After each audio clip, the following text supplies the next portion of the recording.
Hey, ¿cómo están? Bienvenidos a un nuevo episodio de Nada Urgente, pero llámame. Y hoy día partimos una serie nueva dentro del podcast. Una serie que se llama Versus. Porque hay muchos personajes de la historia, de la realidad, en los que obviamente no podemos dejar de fijarnos, pero es muy difícil verlos solos. Siempre los vemos arriba de un escenario con alguien al frente, como que su vida, su historia, su biografía está marcada por una rivalidad que los define. Y es el caso de los personajes de los que vamos a hablar hoy. Churchill versus Hitler. Y no cabe ni una duda que a los planes monstruosos de Hitler le salió al camino una persona que se los arruinó, que fue Churchill. Una rivalidad de alcances dramáticos, llena de episodios sorprendentes, y que no obstante lo extraordinario de los dos personajes, lo fuera de común de ambos personajes, son episodios que arrojan lecciones que siguen siempre siendo válidas para la política, para el devenir de las sociedades y por tanto para el futuro. Y para hablar de esta rivalidad tan especial, mi invitado hoy día no es ni más ni menos que mi gran amigo Juan Pedro Lurs. Juan Pedro Lurs es periodista de la Universidad Católica, tiene un máster en marketing político de la Universidad Autónoma de Barcelona, distinguidísimo dirigente estudiantil, colaborador permanente del Leadership Institute, un hombre que la lleva y con quien nos vamos a meter en los recovecos de esa rivalidad entre Winston Churchill y el innombrable de Adolf Hitler. Los dejo con el gran Juan Pedro Lurs.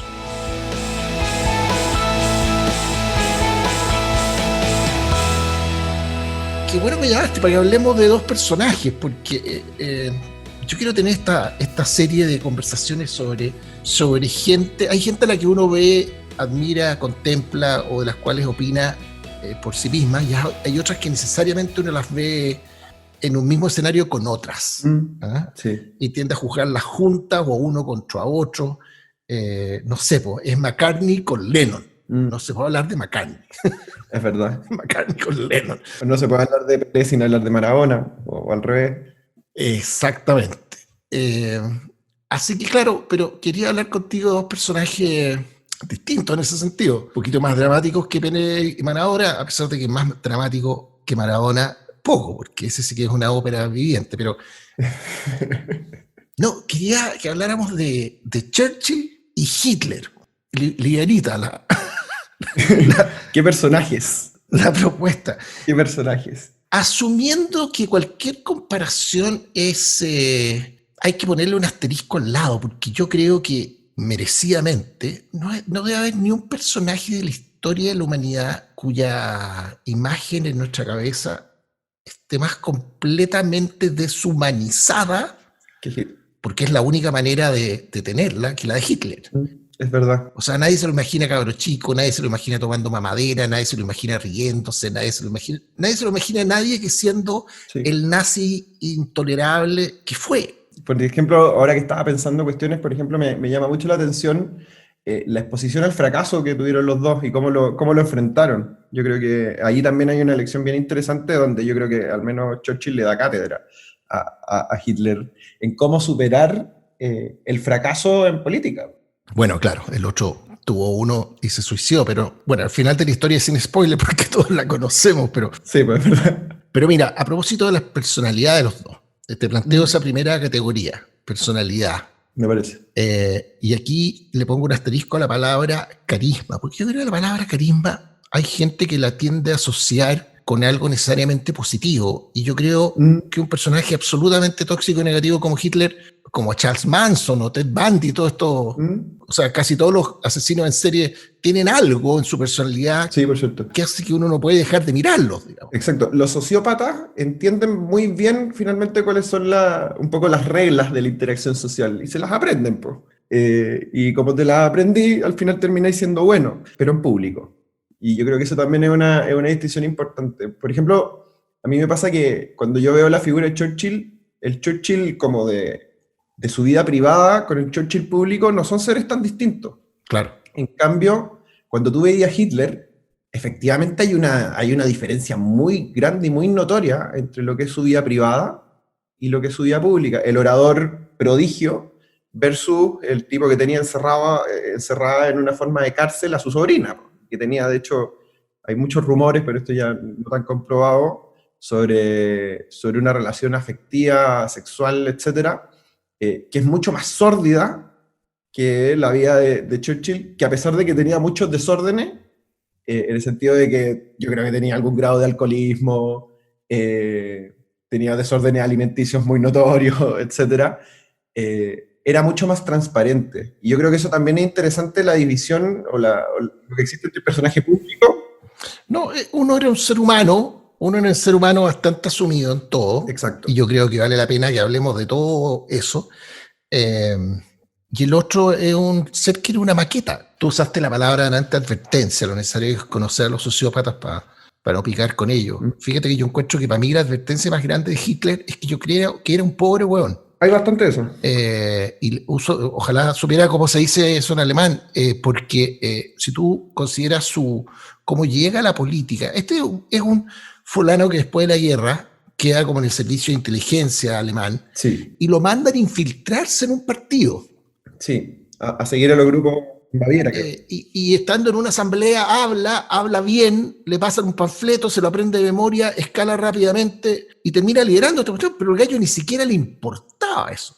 La primera vez que se destacó en algo, parece, agarró vuelo, agarró papa y seguramente tenía esa retórica electrizante y con eso le bastó. Sí. Y mi impresión es que también en esa época él estaba frente como a su vida se había devastado. Finalmente estamos hablando de alguien que se había jugado por su carrera de artista, la había ido muy mal, llega a la guerra, en la guerra ve la oportunidad de poder ir a defender algo que para él tenía sentido, pero la guerra se acaba, una derrota muy trágica, además con el contexto internacional posterior, con lo que vino después de la crisis, etc.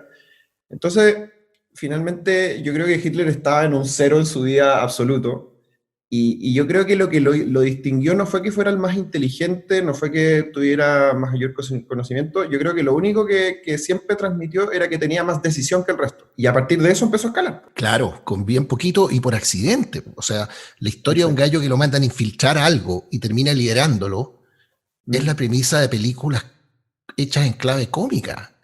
Sí, es verdad. En el cine. Es de pacotilla, digamos, ¿no? Pero el gallo era un sociópata y hablaba bien y abrazó una causa tribalista contra todo, el gallo antisemita, todo lo que no fue, ¿eh? Anticapitalista, anti-soviético, anti-ruso, no sé. Y además en una lógica muy de tribu, porque al final ser el líder de esos pequeños grupitos no significaba nada en política, era como, no sé, ser líder de una tribu urbana, ¿cachai? Era un objetivo muy penca. Sí, no. Poquita cosa. Fíjate que partir hablando de la personalidad por ellos, de ellos, por eso creo que es útil, porque no cabe ni una duda que tenía ese carisma del sociópata Hitler, pero bien poquito más. Y el que tiene un cuento muy notable, no sé si tú lo conoces, es Orson Welles. A ver. Porque Orson Welles, yo le vi una entrevista, le tocó conocer personalmente a los dos. Mira. A Hitler en circunstancias muy, muy especiales, porque él era muy chico, estaba en el colegio, internado, y lo llevaron a recorrer los cerros del Tirol, y mientras estaban en eso, uno de los guías que tenían, aparentemente era parte del partido de Hitler, y los invitó a una asamblea, y en una comida grande, él terminó sentado al lado de Hitler. Y la verdad que no es capaz de acordarse de nada que haya dicho Hitler. Porque el weón dice, no existía, era literalmente, there was nothing there, no había nada, no existía. A él le contaron después, ¿te acordáis del gallo? No, bueno, ni lo registraba. En cambio, el cuento que él mismo tiene con Churchill te muestra este otro personaje. La primera vez que se cruzó con él fue con Orson Welles en el escenario, interpretando a Otelo, y se dio cuenta que Churchill en primera fila iba recitando al mismo tiempo que él todo el diálogo de Otelo, incluso las partes que Orson Welles había eliminado. Años después está él en una comida con un personaje al que Orson Welles le está tratando de pedir plata con una película, y entra Churchill a este comedor y al pasar por el lado de la mesa lo saluda, cosa que impresionó mucho al potencial financista. Entonces Orson Welles después le contó esa noche, se cruzó con Churchill en el hotel en que estaba y le dijo, mire, muchas gracias por saludar, porque le contó, quedó muy impresionado mi financista, y ya le dio plata. No, todavía no, pero en eso estamos. El día siguiente entra Churchill al comedor cuando está nuevamente Orson Welles, y cuando pasa por al lado se detiene Churchill y le hace una reverencia a Orson Welles. Tras lo cual le dieron toda la plata que necesitara. O sea, era un ser humano por donde lo mirías, Furán. Exacto, exacto. Y yo creo que lo que ocupaste para definir a Hitler antes, diciendo que era una maqueta, es todo lo que es verdad, porque al final el carisma era parte del personaje, no era parte del ser humano. Y todo lo que uno podría, no sé, la labia, la personalidad, en el sentido de tener una personalidad más dominante, etcétera, son cuestiones que estaban demasiado presentes en el personaje, pero no en la persona. De hecho, todas las descripciones de Hitler cuando era chico tienen que ver con que era un cabro chico muy tímido, con una relación muy complicada con su papá. Yo creo que lo que dijiste antes de que era un pobre weón es verdad, es absolutamente cierto. Porque no, insisto, no había una coherencia entre su forma de ser o cómo lo describía en el entorno privado y su personaje público. En cambio, Churchill es una delicia en el sentido de que vive públicamente todas sus contradicciones, ¿cachai? Claro. Y eso es lo que lo hace finalmente un personaje tan atractivo, que era absoluta, total y completamente transparente al nivel de llegar a ser burdo a veces. ¿Cachai? Sí. Y usaba sus vicios. Pero espera, antes de llegar al tema de los vicios, que yo creo que son parte de la humanidad de Churchill. Absolutamente. Tú mencionaste lo de la pintura. Yo creo que ya que vamos a hacer esta comparación, vamos comparándolo en categorías. Sí. Como pintores, y para serte franco, nunca he mirado una pintura de ni uno de los dos. Cuando te pregunto es no por la calidad, bueno, capaz, sino por lo que en su propia vida y el impacto que tuvieron, la satisfacción que obtuvieron uno y otro. Claro. ¿Cómo los comparáis como pintores? Churchill lo hacía como un hobby. Era su forma finalmente de expresión cuando estaba en su casa, le gustaba, hasta donde recuerdo, pintar paisaje. No tengo conocimiento de que haya tenido una calidad muy extraordinaria, pero en cambio Hitler se jugó todas sus cartas para ser pintor, pues al final él se va de donde vivía, de donde nació, para irse a Viena a probar suerte como pintor, y ni siquiera fue admitido en la Academia de Bellas Artes. Claro. Yo creo que eso explica parte importante de lo que es su frustración. Uno dejó de pintar, Hitler, exacto, a la edad que el otro empezó a pintar. Exacto. Y Hitler finalmente vendía sus cuadritos, pero era una forma de subsistencia bien precaria. Hitler era muy pobre. En cambio, Churchill lo hacía como, yo lo diría como en el sentido como del hombre de la modernidad más completo, que es como el disfrute de las artes como una cuestión, como un arte superior, ¿cachai? De expresión, era una faceta más intelectual, creo yo, para verlo. Y puede haber tenido mucho terapéutico también, porque una cosa que a uno se le olvida al hablar de Churchill es que él luchó toda su vida contra una depresión brutal. Sí. Hay gente que, dado lo prolífico, lo máquina que era haciendo de todo, porque claro, tú decís pintura, pintó 450 cuadros, libros, escribió, ya vamos a hablar del como escritor, tomaba como carretonero, fumaba como carretonero, todo era abundante. Hay gente todo en exceso. Hay gente que cree que él sufría de alguna maníaco depresión, con alguna bipolaridad. Él le llamaba a su depresión la perra negra. Sí. The Black Dog. Sí. Y aparentemente la pintura le ayudó en eso. Sí, efectivamente. Pero vuelvo a insistir que eso también te vuelve a mostrar que el personaje es lleno de matices, ¿cachai? De una humanidad, yo creo que al final la gracia y lo bonito de Churchill es que es de una humanidad brutal. Todos podemos encontrar facetas de nuestra vida, incluso viendo Churchill, de sus contradicciones, de las cuestiones que le tocó vivir, de cómo se expresaba, de cómo era, etc. Obviamente también en función de su contexto, porque él tenía unas manías muy, muy burguesas por lo demás. Por ejemplo, Churchill dictaba todo lo que escribía, pero no solamente lo hacía en el escritorio, él se metía a la tina y seguía dictando, ¿cachai? Claro. Y tenía una cuestión muy curiosa. Y dictaba hasta las 4 de la mañana. Exacto, y revisaba. Oye, ya que han aparecido un par de veces mencionados para despachar el tema de los vicios.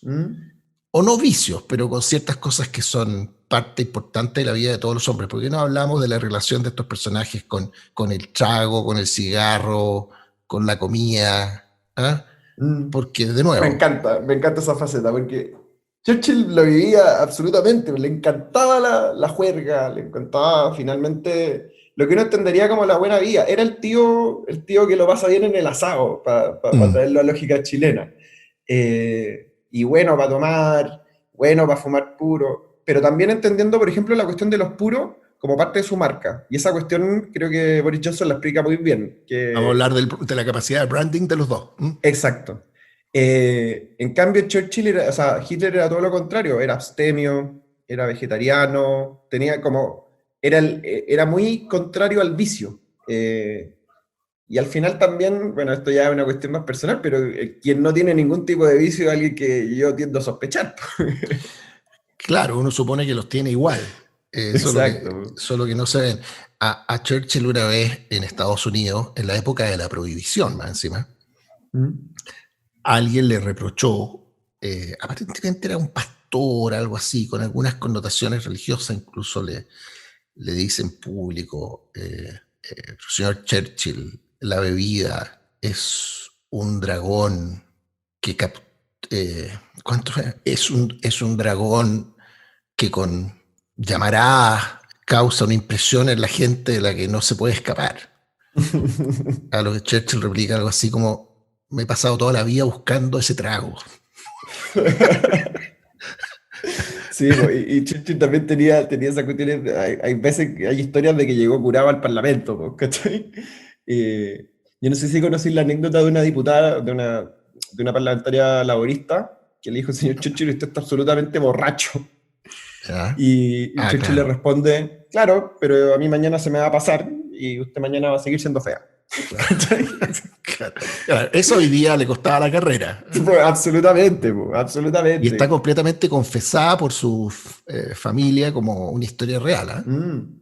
Sí, está archidemostrado de que pasó. Y... Boris Johnson dice que de las cosas que más le sorprendieron cuando escribió la biografía, una biografía notable de Churchill que se llama El Factor Churchill, dice que lo que más le sorprendió es que todos los cuentos que había escuchado Churchill terminaron siendo ciertos. Sí, sí. Incluso los más insólitos. Exacto. Y al final por eso es tan buen personaje, ¿cachai? Porque se equivoca muchísimo, muchísimo. Y esto lo podemos hablar más rato, también se equivocó en cuestiones importantes. Pero... Sí, claro. Sí. Oye, pero espera, para hablar de la personalidad de los dos, tiene una cosa Churchill un poquito patética, digamos, o harto patética, que es esa búsqueda de gloria que es bastante humana, en los políticos bastante normal, la búsqueda en fin, como creo, alguien citó hace poco algún romano que decía la gloria es lo único, la búsqueda de la gloria no envejece nunca, ¿no? Exacto. Pero hay otra cosa como de protagonismo, pero muy convencido Churchill, de que en todo momento de la historia él era indispensable. Me parece un extraordinario punto, porque es una cuestión que yo veo tanto en Hitler como en Churchill, y que tenía muchísimo Napoleón. Napoleón hablaba de su estrella, de que finalmente él, por ABC motivo, estaba llamado a tener un protagonismo muy grande en la historia. Y Churchill lo tenía a borbotones, yo creo que mucho por su historia familiar. Yo no sé si cachai que, por ejemplo, hay una canción muy típica que, bueno, en España se conoce como Mambrú se fue a la guerra, ¿la cachai? Sí. Ya, esa canción sobre el duque de Marlborough. Exacto, viene del duque de Marlborough, que es el fundador de la casa de los Churchill. Sí. Entonces, tú te encontrás con personajes de ese nivel, o sea, que con ese nivel de protagonismo, y además, yo creo que hay una cuestión muy interesante en la relación que los dos tenían con sus padres. Esos rollos son siempre interesantes, irrelevantes. Sí, porque al final el papá de Churchill era un político bien notable y bien conocido, que además era discípulo de Disraeli, que fue primer ministro británico. Entonces estamos hablando de alguien que... y además estaba el rollo de que Churchill nunca lograba como dejar feliz a su papá. y además su papá se murió cuando él era joven. Entonces, esa cuestión que es muy recurrente. No, ya, perdón, y además, espérate, y además, disculpa la interrupción, que su papá tuvo una carrera meteórica brillante pero fracasada, porque hizo Exacto. todo lo que hizo entre los 25 y los 37, y esa era la descripción de la carrera de su papá, contra lo cual él luchó mucho tiempo, no solo tratando de reivindicar biográficamente a su padre, sino tratando de que no le pasara lo mismo, de tener una carrera meteórica brillante pero corta y fracasada al final. Exacto, justamente es eso. Ahora, también es interesante que nunca perdió la admiración con el papá, siendo que hoy, para mí lo más obvio a lo mejor sería irse en contra del papá. Pero claramente marcó demasiado su carrera, demasiado. Aparte que era y es curioso porque era un papá muy distante, él era demasiado más cercano a su mamá, Hitler también. Pero lo vivieron de formas muy distintas. En cambio, en el caso de Hitler, yo lo que veo es que su papá era el típico como viejo autoritario que llegaba a la casa y casi que le pegaba, etcétera, etcétera. Entonces, Hitler se escapa de eso. Y al final yo encuentro que en eso hay algo interesante en la biografía de los dos. Mientras uno se escapa de su historia, el otro la reivindica total y completamente. Entonces, ahí yo creo que a lo mejor, bueno, esto algún psicólogo podrá describirlo mejor, pero yo creo que eso también configura cómo se plantean los dos como figuras históricas, en lo que hablábamos de la decisión que tiene Hitler entre su vida privada y su personaje público versus un Churchill que todo lo metía en el mismo saco. Claro, claro. Oye, y esto choca con otra categoría. Te pongo otra categoría de comparación de los dos. A ver. Y después te voy a tirar mi tesis de por qué yo creo que están completamente ligadas con el tema de la gloria, la búsqueda de la gloria y el protagonismo. ¿Qué es la comparación entre ambos como escritores? Buena, me parece muy buen punto. ¿Por qué no te tiráis tu opinión en eso? O sea, como contexto, lo primero es decir que ¿cómo se llama? Que Churchill fue premio Nobel, es decir, era un muy buen escritor. Pero, por ejemplo, nunca tuvo el superventas que sí tuvo Hitler, que no era un buen escritor. Mein Kampf fue ¿cómo se llama? Lo hizo millonario. Obviamente claro, pero un superventa obligado que hasta el día de hoy le genera plata a alguien, pero... Exacto, con mucho, o sea, con mucha influencia de que finalmente era como la Biblia del gobierno nazi. Pero oye, ¿y escribió algún otro libro? Hasta donde yo sé, no. No, es lo único. Puede que existan alguna otra reflexión y cosas así, pero libro, hasta donde yo sé, no. Claro. Y si tú leí Mein Kampf, es un libro bien pobre, es un panfleto. Bueno, cuando él llega infiltrado al partido, le pasan otro panfleto para que se lo aprenda, y ahí están desarrollados todos sus temas. Exacto. El odio a los judíos, el rechazo al capitalismo, la recuperación o no sé si usaba la palabra recuperación, pero la expansión territorial, está todo ahí. Él le pone ese acentito nomás, parece. Le pone el mostacho. Exacto, y la forma en la que está escrito es bien desagradable de leer. Hay gente que lo encuentra como, uy, qué bueno es. Yo lo encuentro súper malo, porque el lenguaje que ocupa es malo, las categorías que inventa son malas. Es un panfleto más desarrollado. Pero, sin embargo, para lo que él quería, le funcionó extraordinariamente bien. En cambio, Churchill, su obra literaria, como que nunca no es famoso por eso, y nunca lo ocupó tanto como una cuestión de posicionamiento en política, más allá de lo que hizo como previamente a su irrupción en política, que es cuando trabajó como corresponsal en guerra, que es cuando enviaba artículos. Ahí yo discrepo de J.P. del Urs, porque yo creo que la obra literaria, si la quieres llamar así, o los libros de Churchill, son una obra en conjunto absolutamente colosal. O sea, al lado del libro de Hitler, Churchill tiene 50, 46 creo que son. Sí. Pero yo creo que de los 46, 40 por lo menos están dedicados a una sola cosa, que es él y su lugar en la historia. O sea, piensa tú que este señor, aquí me van a pegar todos los admiradores de Churchill, pero a los 20 años, en 1920, 21, escribe un libro que se llama La crisis del mundo, que es ostensiblemente el resumen de lo que fue la Primera Guerra Mundial, pero un amigo suyo lo describió como una autobiografía de Churchill disfrazada de la historia del universo. Porque absolutamente todo lo que había pasado tenía de protagonista a Churchill. Sí, puede ser, me calza absolutamente. En 1930, escribe una autobiografía que se llama My Early Life. O sea, ¿quién escribe una autobiografía a los 45 años? Su historia de la Segunda Guerra Mundial, que es portentosa. Yo me demoré años en juntar la plata para comprármela y la tengo por ahí. Y te confieso que es imposible terminar de leerla. Son 8 tomos, ya no me acuerdo. Sí, es larguísimo. Pero de nuevo, en gran medida es su versión de su rol en la guerra.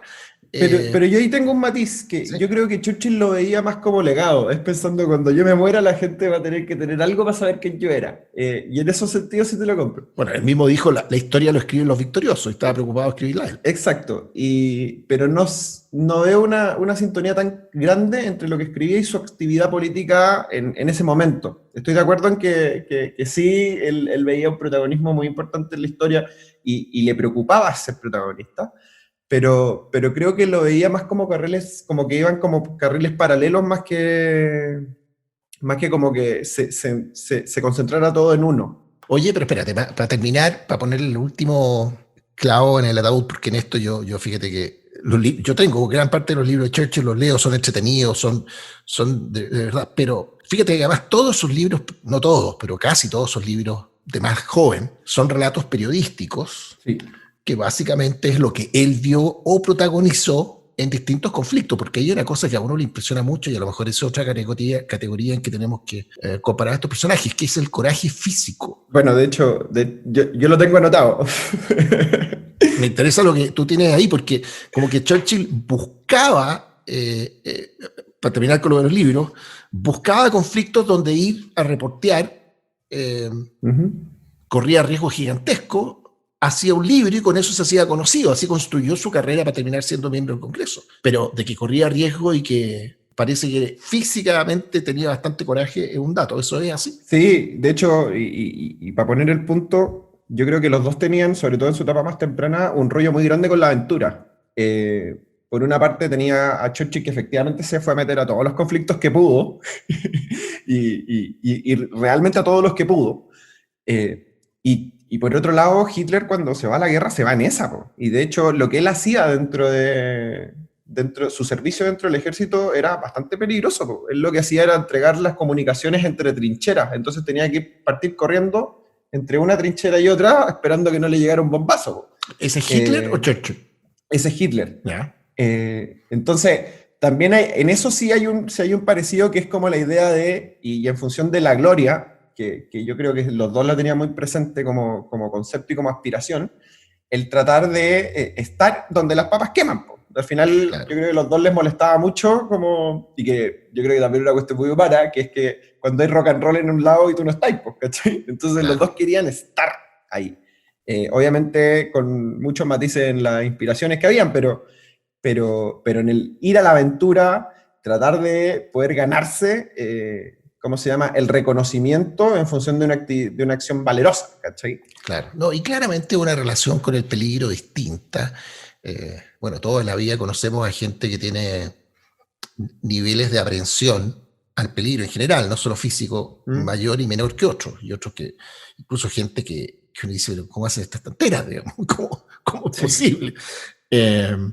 Porque Churchill, ponte tú, es muy notable cómo él, por razones militares, estaba muy interesado en el desarrollo de la aviación. Sí. Y en 1913, cuando un avión era un pedazo de lona con una lavadora de ropa, digamos, la expresión creo que es de Boris Johnson esa, insistía en subirse a aviones y probarlo y descubrir para qué servía, y se caía uno, casi se moría él, se moría su instructor, se moría otro instructor, su familia le rogaba a su señora que por favor no se subiera más a un avión, sí. y no dejó nunca de subirse a los aviones. Es verdad. Y de hecho aquí también hay otro punto que es interesante, que es como el rol que le entregaba a cada uno a la tecnología. Boris Johnson en su libro describe muy bien lo que es el nacimiento del tanque. ¿Es verdad que inventó Churchill? Sí, pues, o sea, al menos así lo plantea Boris Johnson. Sí, eso yo había escuchado. Sí. De que finalmente, cómo armar un carro que estuviera blindado, que pudiera generar cierto tipo de incursiones, que finalmente son las labores que cumple el tanque. Y a partir finalmente de una locura de Churchill, que yo no sé cómo cresta se consiguió el financiamiento para poder hacer ese tipo de experimentos, se inventa el tanque. Y por otro lado, yo creo que una de las cosas que siempre ha llamado más la atención de lo que fueron los nazis fue también su desarrollo tecnológico, ¿cachai? O sea, hay programas que tienen que ver hasta con platillos voladores que trataron de desarrollar. Ahí hay un rollo que es bien interesante, que es cómo los dos finalmente ven en la tecnología una forma de generar, si se quiere, una hegemonía de en este caso militar. Claro. ¿Cachai? Los típicos científicos nazis que siempre se habla, bueno, porque alguien le puso plata para que hubieran científicos nazis. Claro, y ahí con el matiz, eso sí que uno siempre, y no es de uno, en todo el mundo, Alemania es como una marca de innovación, está asociado con la innovación científica, tecnológica, algo que uno no necesariamente asocia con los ingleses, ¿no? Estoy de acuerdo. Pero Churchill tenía esa búsqueda muy clara. Oye, y que es al final la reflexión, para redondear eso, y que al final la reflexión de que los ejércitos o sea, es mucho más probable ganar una guerra cuando tienes una innovación tecnológica que el otro no tiene.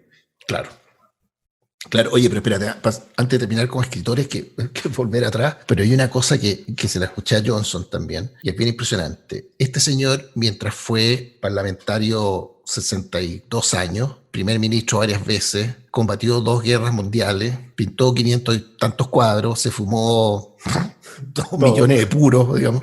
Mientras hacía todo eso, escribió más palabras en libros, no que Shakespeare, no que Charles Dickens, más que Shakespeare y Charles Dickens juntos. Ese es el volumen de la obra escrita de Churchill. Sí, y tenía un proceso de escritura muy loco. O sea, él escribía básicamente todos los días, pero él nunca era el que escribía. Eso también es gracioso.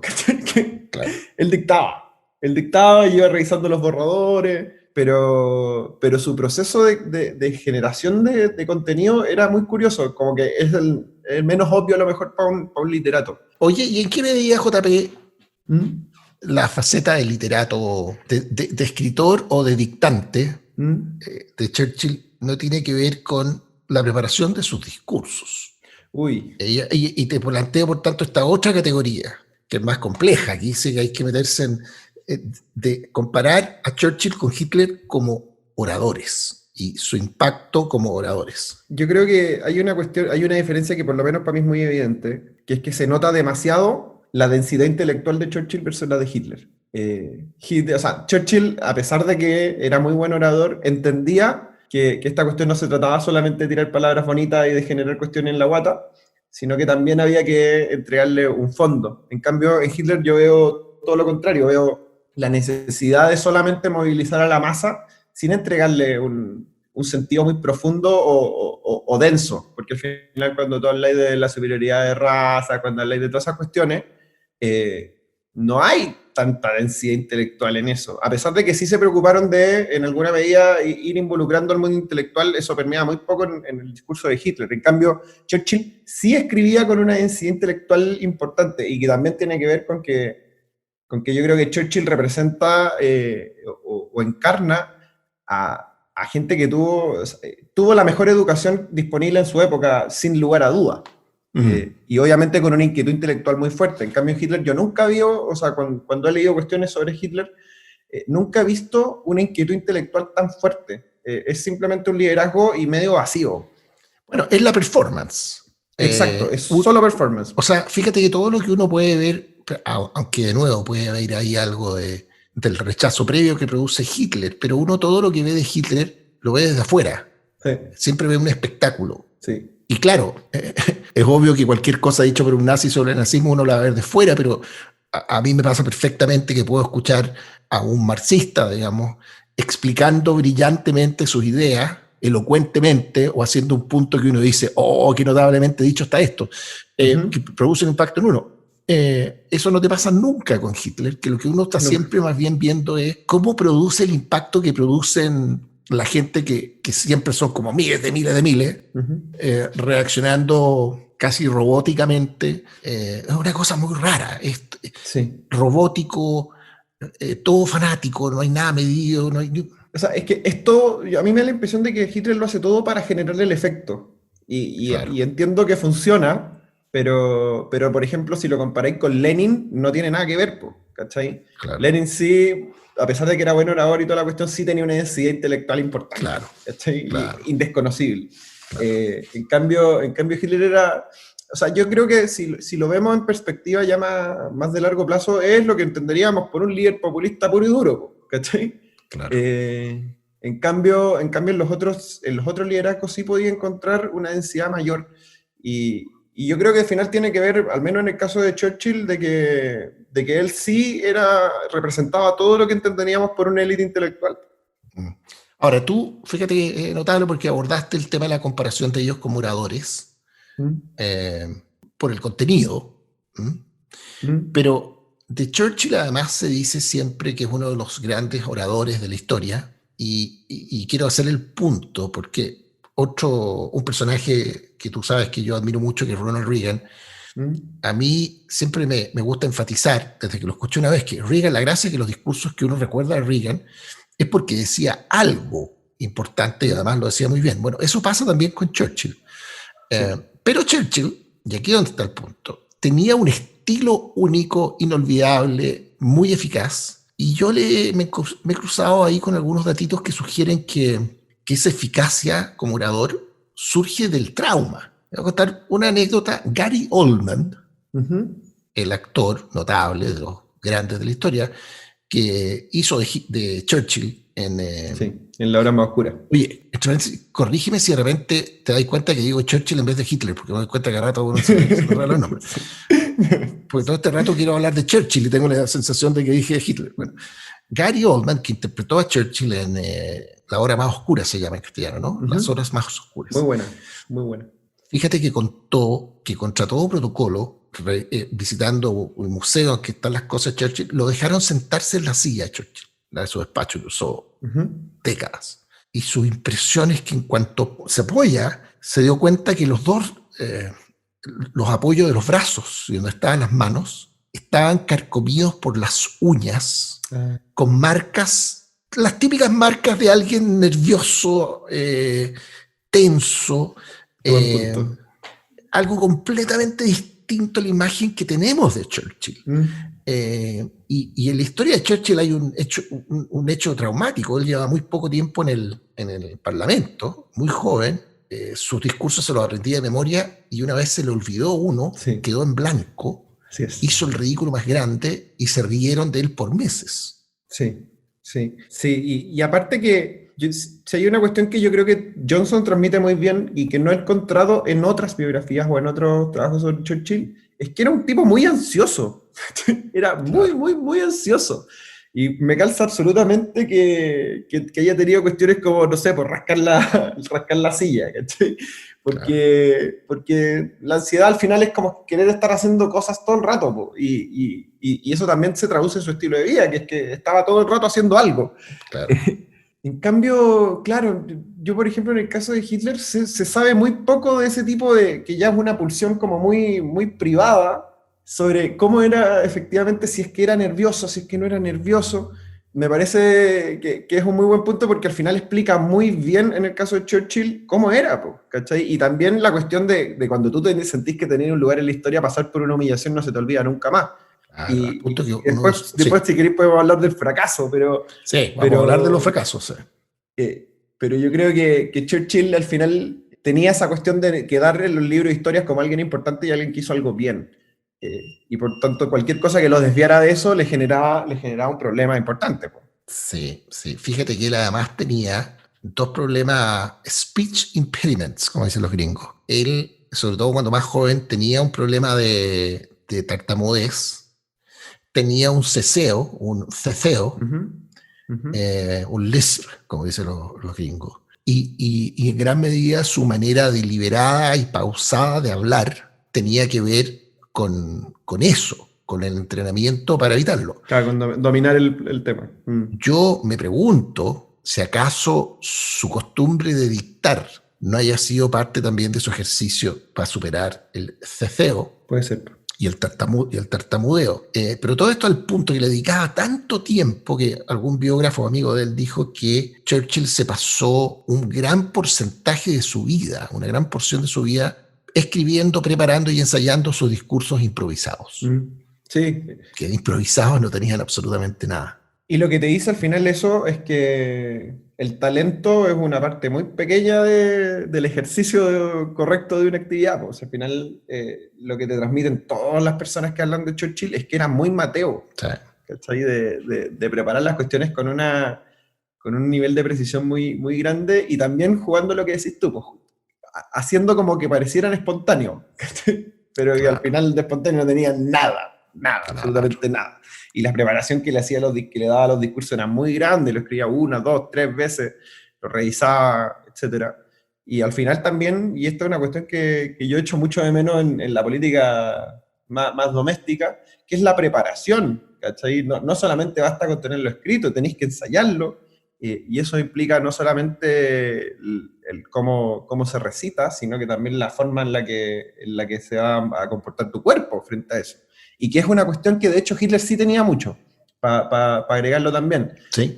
Hitler estudió mucho la comunicación corporal, y de hecho hay unas fotos que llegan a ser medias ridículas, que le sacaba su fotógrafo personal, que son esa sesión de fotos que yo creo que todo el mundo ha visto, donde aparece como, no sé, como haciendo posturas raras, ¿cachai? Perfecto. Pero al final es parte del estudio de cuáles son los mejores gestos para potenciar el discurso.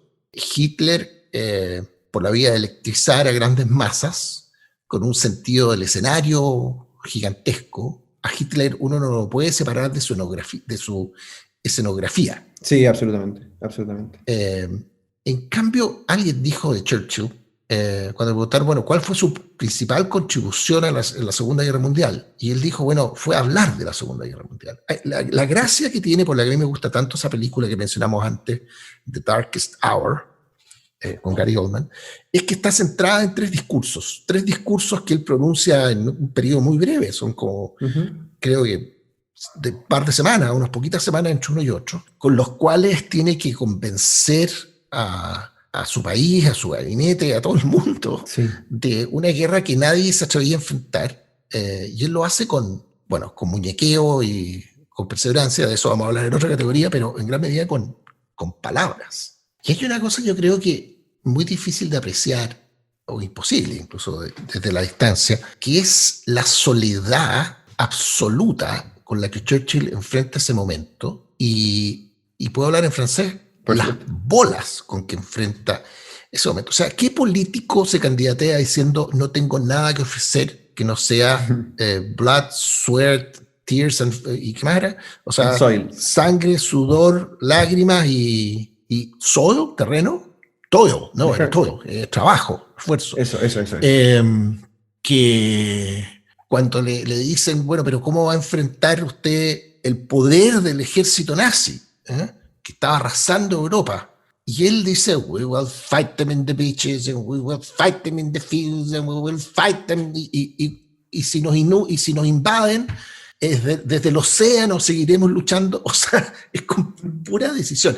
Y la soledad, fíjate, los gringos se iban a demorar un año y tanto más en entrar a la guerra. Con los rusos tenía en ese minuto un acuerdo Hitler.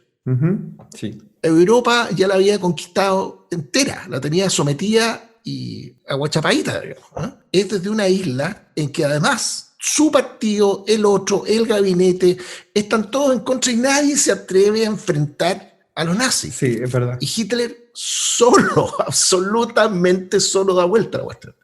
El punto, creo yo, es la convicción absoluta de que esa era una pelea que había que dar. Y lo que decís muy bien es que incluso su partido estaba solo. No es que fueran los laboristas contra los conservadores.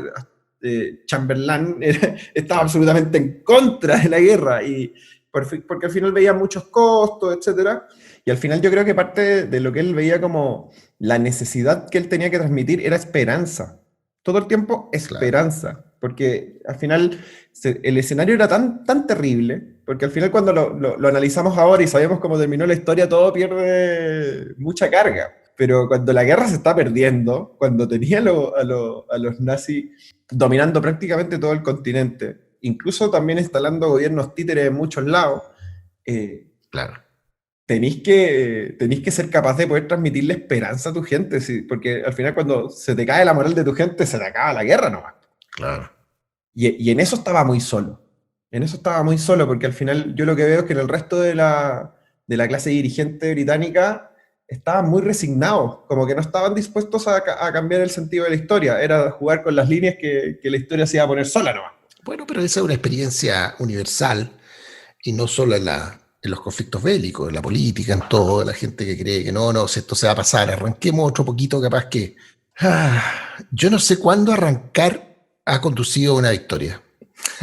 No, nunca. La verdad es que nunca. Finalmente, en todo este contexto de generar esperanza, en todo este contexto de tratar de ganar la guerra, etcétera, hay un episodio que a mí me parece particularmente interesante, que es la batalla de Mers el Kebir, que es duro. cuando los británicos tienen que ir a hundir la flota francesa, que era una flota aliada, po.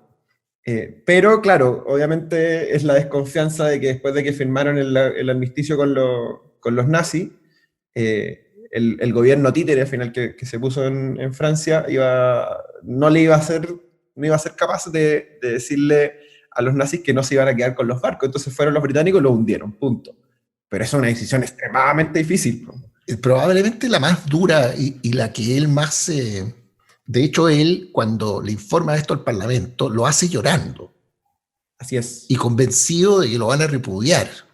Y el fulano termina entre aplausos y físicamente los fulanos abrazándolo. Debe ser la decisión más dura de la guerra, ¿o no?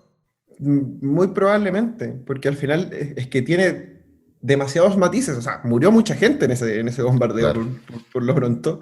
Hundieron a toda la flota y al final frente también la idea de que se estaban quedando solos, tener que ir a pitearte los barcos de tu aliado es muy, muy duro.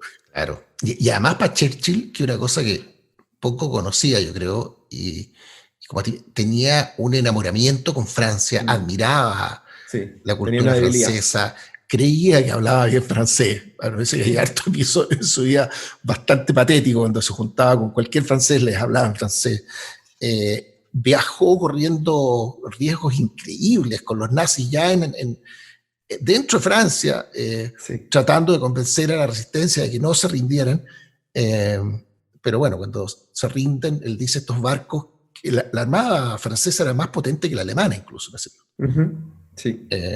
Y toma la decisión de destruirla, realmente brutal. Claro, porque al final lo que se exponían era perder la hegemonía en el mar, que al final para los británicos, ya incluso más allá de la contingencia de la guerra, es una cuestión hiper simbólica, ¿cachai? Claro. Que finalmente su poderío de los mares es un símbolo identitario incluso del mundo británico. Entonces, claro. Y tiene un efecto político además, interno, externo, o sea, para los nazis, para el planeta. Perder la hegemonía en los mares era perder la guerra. No, y me refería además, sí, eso, desde luego, eso simbólica y prácticamente era brutal, pero además el gesto técnico, digámoslo así, de destruir la flota, le confirma a los nazis, a los rusos, a los gringos y a los propios británicos, este hijo de puta está dispuesto a hacer lo que haya que hacer para ganar esta guerra. Sí, eso es. Por eso es tan brutal. Y yo no sé si es que los franceses algún día se lo perdonaron. Yo creo que no. El día de hoy. No se habla, es tabú el tema. En Hitler yo veo que es lo contrario, que es como frente a la decisión difícil hacer lo que sería bien visto de hacer, ¿cachai? Y dado que se habían instalado que ellos eran la máquina de guerra más importante del siglo XX, para ellos tenía sentido ir a invadir la Unión Soviética, y probablemente si es que no hubieran invadido la Unión Soviética y no hubieran abierto el frente oriental, yo creo que la historia podría haber sido muy distinta. Tú apuntáis muy bien al tema de la operación Barbarossa, creo que se llamaba. Barbarroja. Sí. Barbarroja contra Rusia, con el sitio Stalingrado, Moscú, qué sé yo. Porque yo creo que eso grafica muy bien a Hitler como líder militar en dos cosas que fueron su flanco o a lo mejor su perdición. Uno, su obcecación. Y segundo, el que mientras Churchill motivaba con discursos, Hitler solo podía dar órdenes, fusilar al que no avanzaba. En el fondo, mientras Churchill motivaba, y con todo lo que sabía de guerra, pues el gallo era soldado, había sido ministro, el tanque, el avión, las municiones, era todo lo suyo, nunca se propone dirigir él la guerra, le discute a sus militares, a sus generales hasta el infinito, pero al final respeta las decisiones y los consejos de los generales. En cambio, Hitler se pone a jugar con soldaditos de plomo en un búnker y dependía del terror sobre sus propias tropas para que avanzaran. Sí, yo creo que eso tiene que... Yo en eso veo dos aristas. Primero, que Churchill, a pesar de que obviamente estaba en un gabinete de guerra, vivía en un contexto democrático. Luego había que convencer a gente de las acciones que tenían que irse tomando. En cambio, Hitler, al tener el poder total en un estado totalitario, finalmente todo pasaba por él. Y yo creo que eso es un punto importante. Claro. Como el contrapeso democrático finalmente la toma de decisiones. Y por otro lado, tenía una cuestión que yo creo que es fundamental, y yo creo que este es un muy buen momento para tocar este tema, que es la experiencia previa. O sea, Churchill ya la había cagado. Claro. Y para la gente que nos está escuchando, uno de los episodios probablemente más terribles de la historia de Churchill fue la derrota en Galípoli en la Primera Guerra Mundial, donde finalmente le tocó dirigir una de las acciones militares más importantes hasta ese momento del Imperio Británico, y perdió con la flota, y fue no solamente una derrota, fue humillante. Él siendo el primer Lord del Almirantazgo, que es como el ministro de Marina, si podríamos decirlo de alguna forma. Y se comió todo ese costo, cosa que Hitler nunca vivió, porque su experiencia con los fracasos es muy distinta, y de hecho, como decía ahí antes respecto a la biografía del papá de Churchill, fue una carrera meteórica que tuvo un gran fracaso y así se acabó, y la carrera de Hitler es un poco eso. Claro, bueno, de hecho, él deja el cargo, creo que era de primer Lord del Almirantazgo, esto.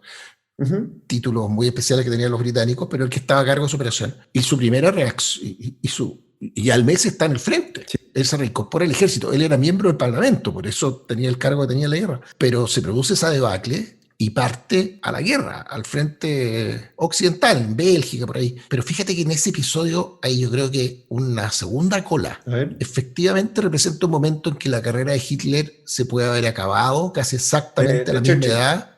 Hitler dijiste, se me quedó acá. Sí.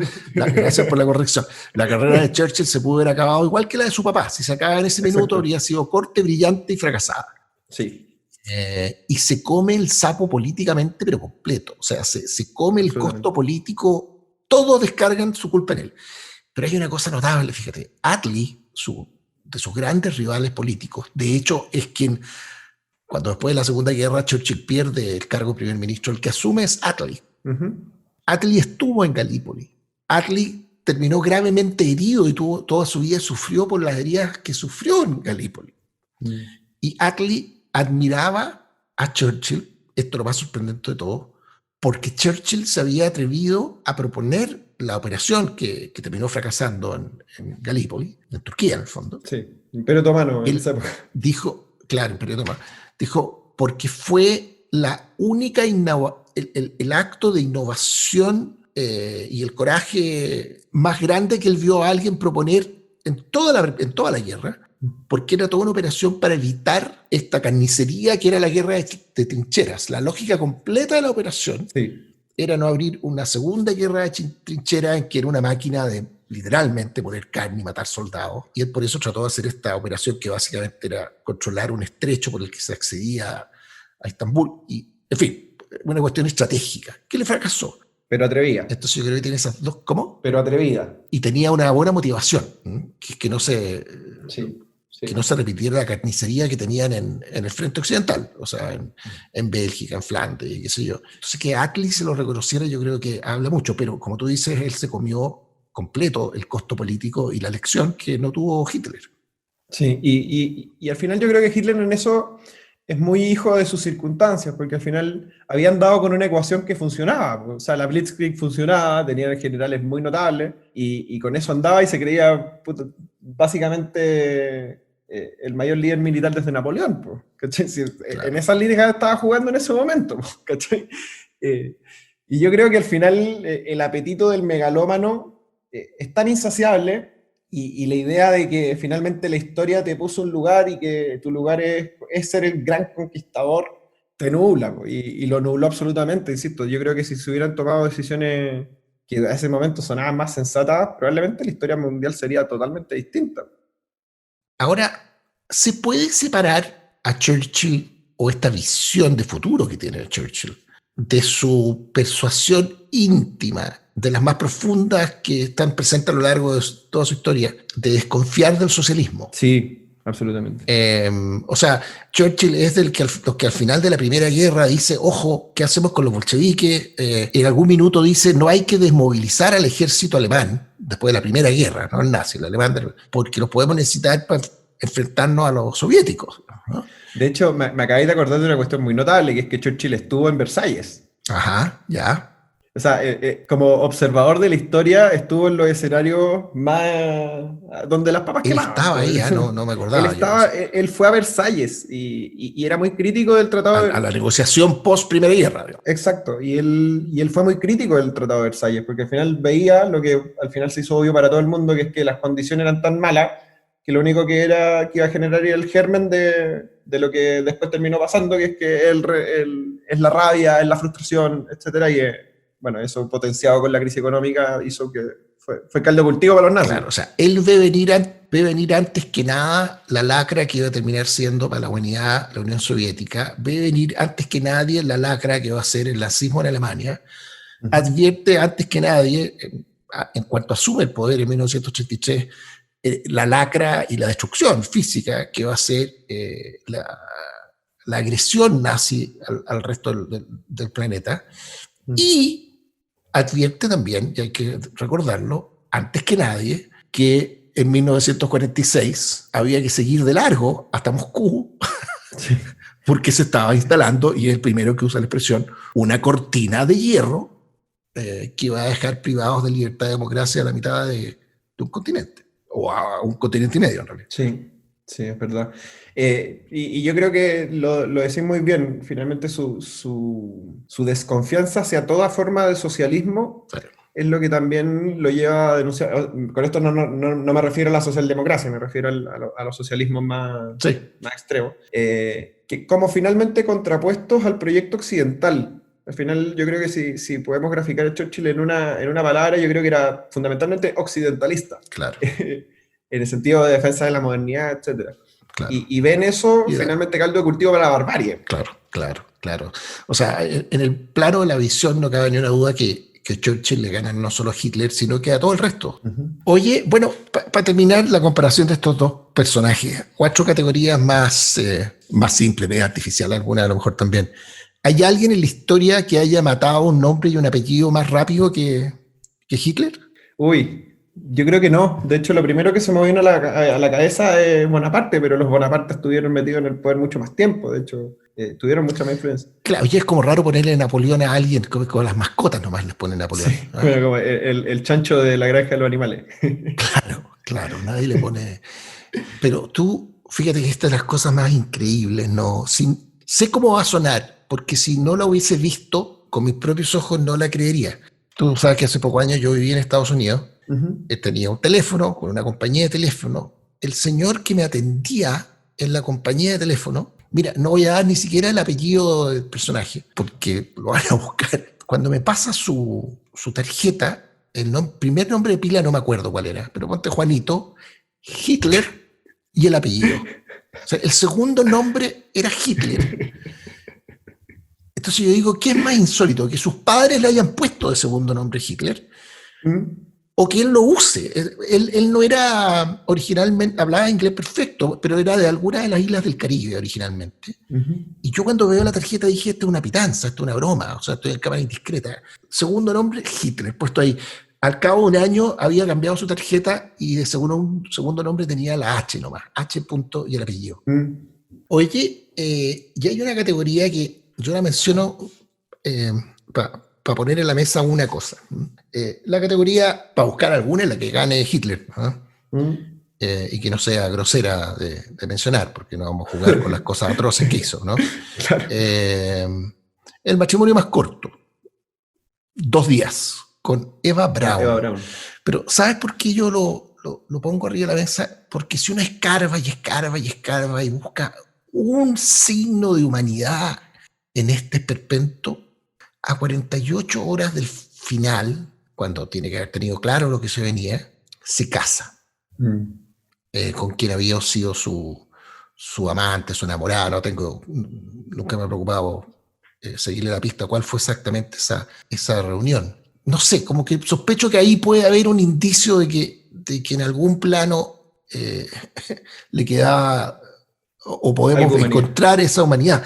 Porque, entre paréntesis, no nos olvidemos que todos los grandes monstruos, mejor dicho, hay una cosa que hay que decir, porque es muy fácil hablar del monstruo Hitler en clave de alguien que no era un ser humano, que era un loco, que era... Obvio, caricatura. Pero está lleno de monstruos, asesinos, despiadados, y que han matado más gente que Hitler incluso, que eran perfectamente racionales y a los cuales no le habrían hecho un diagnóstico clínico psiquiátrico, digamos, ¿no? Entonces no hay que subirle todo, en el caso de Hitler, a esa locura que vemos. Pero bueno, en fin, fue una larga digresión. Pero, ¿qué ves tú en este matrimonio de 48 horas con Eva Braun? Yo lo veo desde otra lógica. A mí, por ejemplo, me choca demasiado la idea de que no se haya casado nunca con Eva Braun por un afán propagandístico. Finalmente, la razón por la que Hitler no mostraba públicamente que él tenía una relación era porque, ¿cómo se llama? Le gustaba decir que él estaba casado con Alemania. Independiente de que Eva Braun, para todos los efectos prácticos, estaba al lado suyo. O sea, como que al final era un montaje. Y claro, los últimos 2 días, cuando ya está todo perdido, yo creo que al final hace lo que cualquier cristiano o cualquier persona habría querido hacer cuando le gustaba a alguien y tenía una relación muy cercana con esa persona. Pero yo lo veo un poco más desde el punto de vista de lo que estuvo dispuesto a negarse para poder seguir manteniendo y ejerciendo poder. ¿Cachai? Y también, obviamente, a mí no puedo sacar la relación con Eva Braun, de la que no conozco mucho, de lo que se tenía con la sobrina, entonces yo también veo que en eso puede haber habido algo demasiado sórdido. Claro. ¿Sabemos si Eva Braun se quería matar? No tenemos idea, ¿cachai? Claro, no sabemos si fue un suicidio o simplemente la mataron. Claro, la obligaron porque era su lugar en la historia y chao, y todos se estaban matando y a ella le tocaba nomás. Claro. Oye, bueno, y en ese final, en que la palabra merecido se queda chica, de Hitler, no cabe ni una duda que el contraste, de los grandes contrastes entre estos dos personajes está dado por el funeral de ambos. Sí, muy buen punto. Churchill rodeado de su familia, de sus seres queridos, con la admiración y el reconocimiento de sus partidarios y adversarios políticos, enterrado a la entrada de la abadía de Westminster, que si alguien ha tenido la fortuna de entrar a ese edificio, se da cuenta que debe ser de los edificios más, por la historia que hay adentro, por las personas que están enterradas ahí, por metro cuadrado, probablemente el edificio con más historia del planeta. Hitler abandonado, suicidado, sí. No sabemos si está enterrado en alguna parte, en una tumba que no tiene nombre. Claro, o sea, bueno, de hecho, entiendo que hace poco se terminó de ratificar que efectivamente lo que quedaba de él era él, y no es que se haya escapado a Argentina, que también es un mito muy difundido. ¿Y eso cómo lo corroboraron? ¿Dónde viste eso? Le hicieron análisis a los huesos que encontraron. Perfecto. De ADN. Pero ¿cómo se llama? Yo creo que también grafica, y yo creo que en esto hay un punto que políticamente tiene mucha significación, que es que Churchill se preocupó todo el tiempo de ser un factor de legitimidad del sistema, o sea, no solo de la cultura occidental, sino del sistema político británico. En cambio, Hitler, que llega para desbaratar todo lo que existía, y con una aspiración de construir un imperio de 1000 años, finalmente su vida es una tragedia. Es un monstruo con una tragedia que termina como terminan las tragedias, ¿cachai? Solo, muerto, sin ningún tipo de legado, y con todos sus colaboradores que también se habían vuelto unos fanáticos, también muertos porque no querían vivir en un mundo donde no fueran ellos los que tenían el poder. Los símbolos tienen que ir acompañados de cosas. Me pasa que cuando los nazis, además de obviamente de las atrocidades que generaron, como que solo generaron símbolos, ¿cachai? Y los símbolos se explicaban en sí mismos, etc. Pero no había nada más. En cambio, a mí lo que me gusta y lo que le respeto mucho a Churchill es que todo tiene que ver con simbolismo, pero reivindicaciones de una cuestión que es muy anterior a él. Y a pesar de que efectivamente era una persona muy autorreferente, se sentía heredero de una cuestión que valía la pena, que en este caso era la cultura occidental, las tradiciones de los pueblos de habla inglesa, la forma de gobierno británica, etc. Y eso, y la aspiración, y yo creo que también aquí hay una lección para ahora, la aspiración de empezarlo todo desde cero, es al final la aspiración de Hitler, y esa cuestión yo creo que tiene pocas probabilidades de no ser una tragedia. Efectivamente, pues una tragedia. No solo el final trágico de un personaje patético y trágico, sino que una tragedia horrorosa para tanta gente. Bueno, JP, Lurs, gracias por haber llamado y tener esta conversación sobre este par de personajes. Hay otros personajes y otras rivalidades que yo quiero conversar contigo un poco distintas. Por ejemplo, te animaría que conversemos en un par de semanas sobre Iron Maiden versus Metallica. O sea, yo creo que hay una serie de conversaciones que quiero tener contigo en esta serie de versus. Así que ojalá podamos conversar un día estos de alguna otra parejita un poquito más liviana. Encantado. Que Churchill y el innombrable Hitler. Encantado. Y también le mando muchos saludos a toda la gente que nos escuchó. Para que también nos sigan, ¿cómo se llama?, escuchando, y también obviamente nos hagan llegar sus comentarios para ver en qué cosas podemos ir perfeccionando siempre. ¿De qué otra parejita quieren que conversemos? Ya, un abrazo, JP. Exacto. Que esté bien. Un abrazo grande, que te bien. Chao. Chao. Gracias, amigos, por haber compartido esa conversación. Un nuevo capítulo de Nada Urgente, pero llámame, cada lunes en la noche. La edición de sonido fue de Marcela Vega. La música de Nada Urgente, pero llámame es It's Possible, de Dan Philipson. Un abrazo a todos. Chao.